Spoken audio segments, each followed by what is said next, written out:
Yo, y'all here for the same reason I am, man. Like, what are we talking about the New England Patriots for? The New England Patriots plan makes no sense. I had a lot of fun, man. It's a blessing, you know. A lot of people from where I'm from. I play tonight and just go in there. And Oh, is this Milton? Is this the quarterback that bowled week 1? I play tonight and just go in there and try to take care of the football and execute. And other than that, it's just fun to be out there. This is probably going to be my final video on the New England Patriots for a fairly long time. And it's nothing against them. It's just, it seems like their roadmap and their path for the entire season is 100% clear. And it's not necessarily a bad one by any means. Before we get to the content, we're giving away copies of Madden 25. All you have to do to enter is subscribe and turn on our notifications. What's going on, Pats? What we doing, bro? Oh my God, bro. I'm telling you, this organization has been a shit show since Brady left, bro. And we kind of saw it too, because like when you have that level of greatness leave the building and knowing that that's the mark of the rebuild era, like not every franchise is as fortunate as the Green Bay Packers to go from Brett Favre, Rodgers, and now potentially Jordan Love, who's not worth $250 million, bro. Some franchises, you guys y'all destined to have quarterbacks, bro. But unfortunately, my Pats, it's not looking like it, bro. We just actually survived Mac Jones 19. You know what I mean? That sickness almost wiped us out.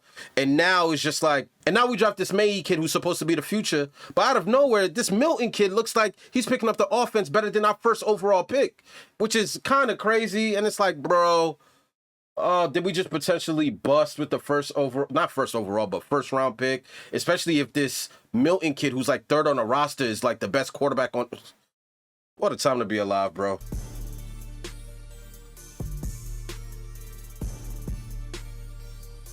Come on, man.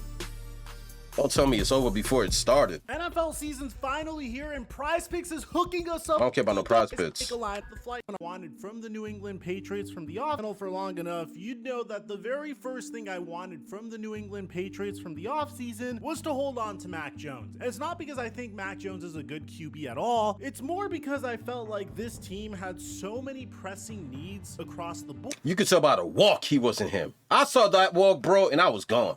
I was tapped out. I'm like, nah, not enough sauce.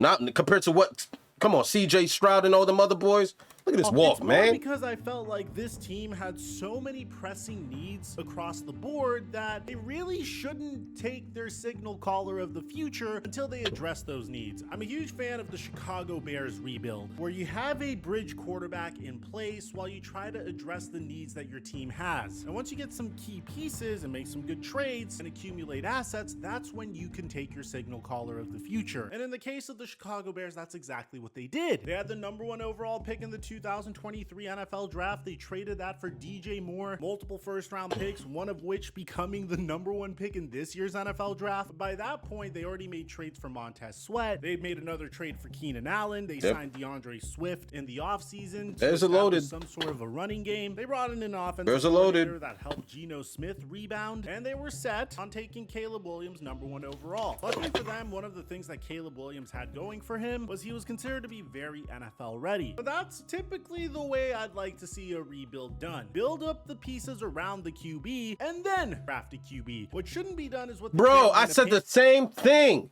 During the draft, I said take Marvin Harrison Jr., let him have Jacoby Brissett be his quarterback for a year, and then obviously we're going to suck regardless, but at least we got the generational talent in the wide receiver. We could start from there.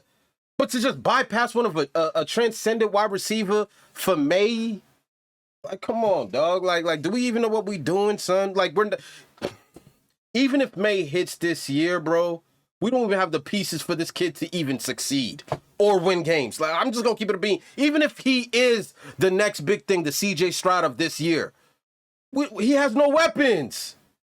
So, like, either way, I just don't see how any quarterback can succeed in this. Forget the system. In this organization, like, this shit is bigger than the system, bruh.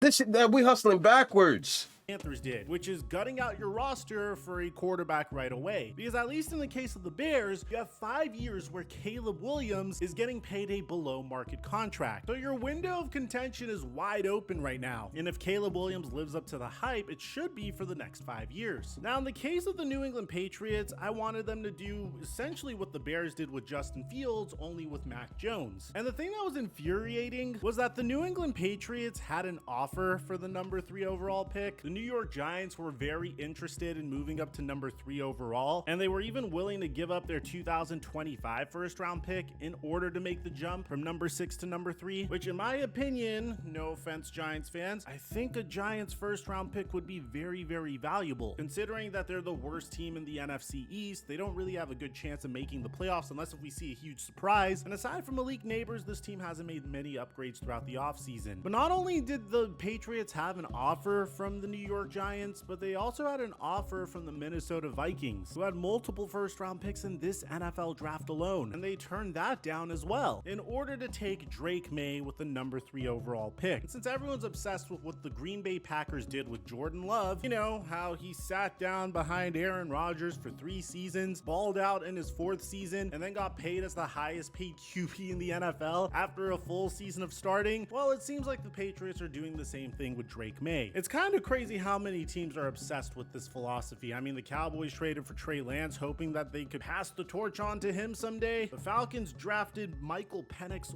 way too early in the top 10 in hopes of one day having him become the starter. I'm a fan of having quarterbacks sit down for a year, but there were much more pressing needs for the New England Patriots. But regardless, the Patriots did everything they possibly could in order to try to get additional weapons for their prospective QB. They went after Calvin Ridley before Calvin Ridley said, I don't want to go there. They went after Brandon Ayuk, but Brandon Ayuk would rather get paid significantly less than the $32 million a year the Patriots offered to play for them. Even furthermore, we heard reports We offered him $32 million a year, bro, and Ayuk still said no.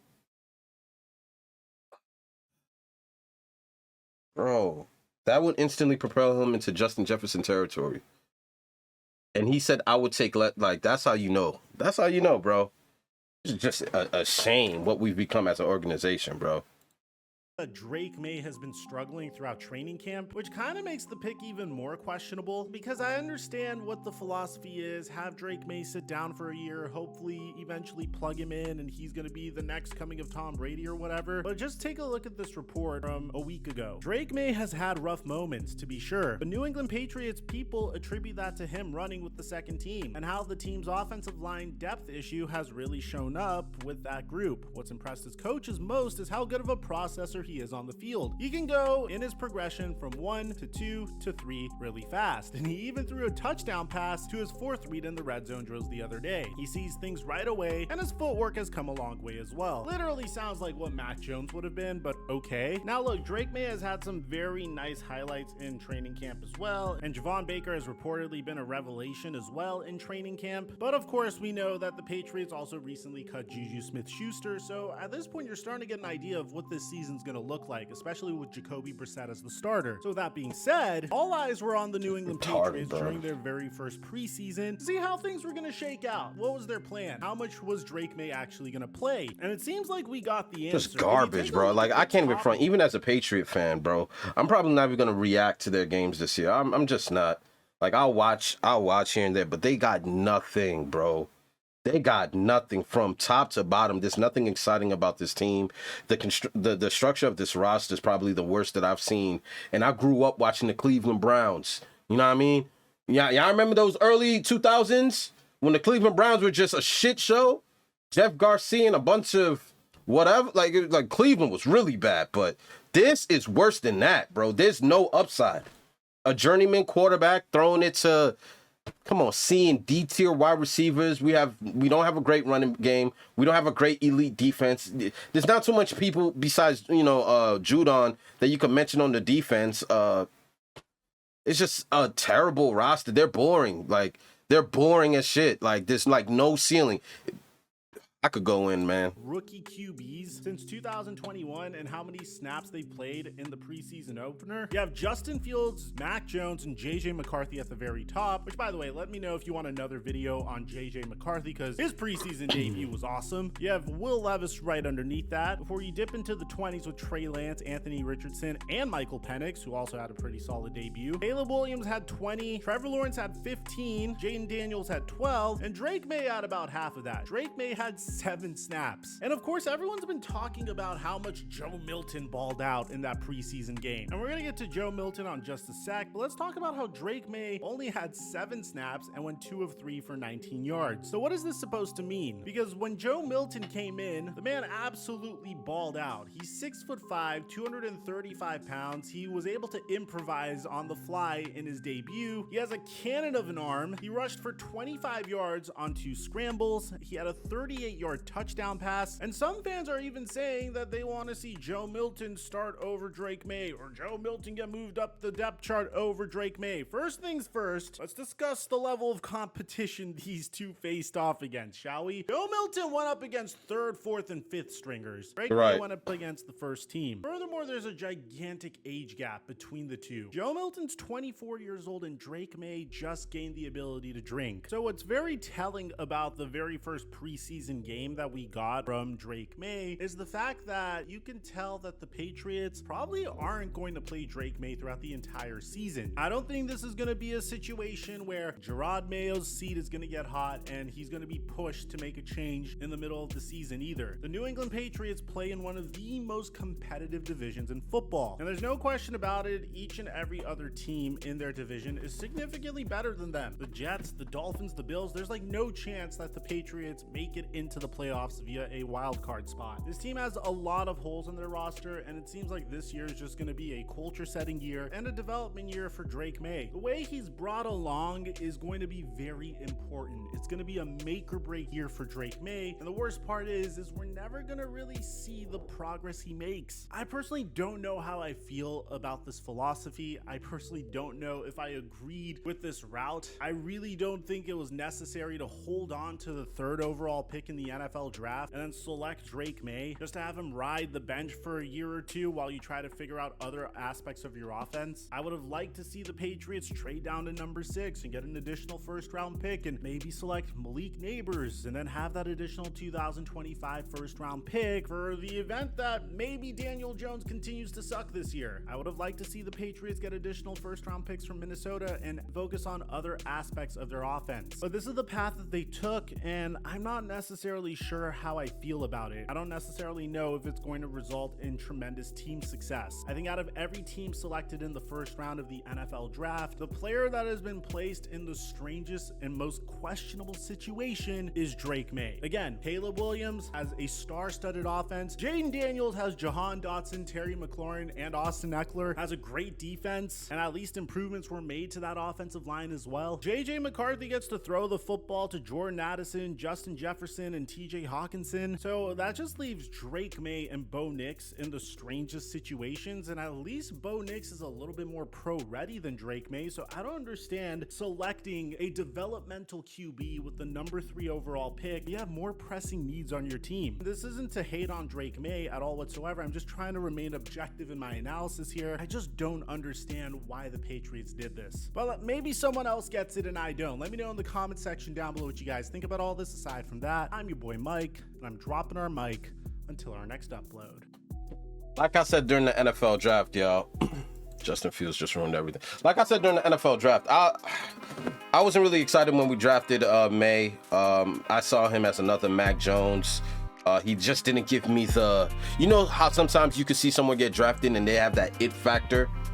This kid just turned 21, which is crazy. I didn't even know that. I thought he was at least 20, 22, 23. Just turned 21, 3rd overall pick. We're gonna draft him to put him on the bench. Meanwhile, the rest of our roster suck. When you could have went for, like I said earlier in the video, Marvin Harrison Jr., keep him on the team, play with a backup quarterback, give him a year under his belt. The next year, we're still gonna suck anyway. Probably gonna have a top 5, top 6 draft spot, and we could have took a chance in next year's draft, or possibly we could have traded this year's draft pick for the Vikings. Like, there's so much other moves to do. Like, if you're gonna take someone It's kind of like my approach for fantasy football, bro. The person you take in the first round better be a game changer. Ain't no ifs, buts, being patient. Well, if this thing works here and that thing works there, maybe we have... No, your first overall pick has to be the face of the franchise, dog. Why are we drafting someone that we just gonna put on the bench when our entire roster suck? I'm gonna holla at y'all next video, bro. It's hard, yo. I mean, and I enjoyed the glory years of winning multiple championships. Know what I mean? Tom Brady's forever gonna be the GOAT. But man, like is this karma for those championships? Like, we're the worst in the division, arguably the worst in the league. And I'm a Patriot fan saying that shit, man. Shit hurts.